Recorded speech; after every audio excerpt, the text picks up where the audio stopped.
తల్లి పోతే బంధం పోతుంది, తండ్రి పోతే బంధత్వం పోతుంది, సోదరుడు పోతే బలగం పోతుంది, కొడుకు పోతే కొరివి పోతుంది, కానీ భార్య పోతే సర్వస్వమే పోతుంది అంటారు. భార్య ఉన్నప్పుడే విలువ తెలుసుకొని ప్రేమగా చూసుకోవాలి. ఎక్కడో పుట్టి పెరిగి మన నీడకొస్తుంది, మన వంశాన్ని నిలబెడుతుంది, సంసారాన్ని నిత్యం సాగు చేస్తూ కుటుంబానికి మంచి పేరు తీసుకొస్తుంది, గృహాన్ని సైనికుల్లా కాపాడుతూ ఉంటుంది, భర్త యొక్క కీర్తి ప్రతిష్టలను పెంచేలా ప్రవర్తిస్తుంది, వృద్ధాప్యంలో కూడా చేతనైనంత సేవ చేస్తుంది. భార్య నుంచి అన్నీ అందుతాయి కాబట్టే పరమశివుడు సైతం మాతా పార్వతీదేవికి తన అర్ధ శరీరాన్ని స్థానాన్ని కల్పించాడు శివుడు. మాతా లక్ష్మీదేవిని తన హృదయంలో నిలుపుకున్నాడు శ్రీ మహావిష్ణువు. మాతా సరస్వతీదేవిని బ్రహ్మదేవుడు ముఖమునందు స్థానాన్ని కల్పించాడు.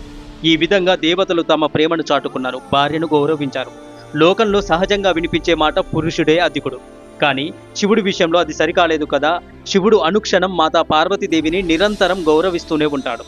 మాతా పార్వతీదేవితో తనకు వివాహం కాకముందు తానే స్వయంగా ఒక బ్రహ్మచారి వేషంలో పార్వతీదేవి వద్దకు వెళ్ళి, దేవి పార్వతి, నాకు నా తల్లిదండ్రులు ఎవరో తెలియదు, బూడిద మాత్రమే ఒంటికి రాసుకుంటాను, ఇల్లు లేని కారణంగా శ్మశానంలోనే ఉంటానని, నిత్యం భిక్ష కోసం తిరుగుతూ ఉంటానని, భిక్ష పాత్ర కూడా లేని కారణంగా పుర్రెని భిక్షపాత్రగా ధరిస్తానని కాబోయే భార్యకు నిజం చెప్పిన ఒకే ఒక్క ప్రియుడు శివుడు మాత్రమే. లోకంలో భార్యాభర్తలకు మార్గదర్శకులయ్యారు శివపార్వతులు.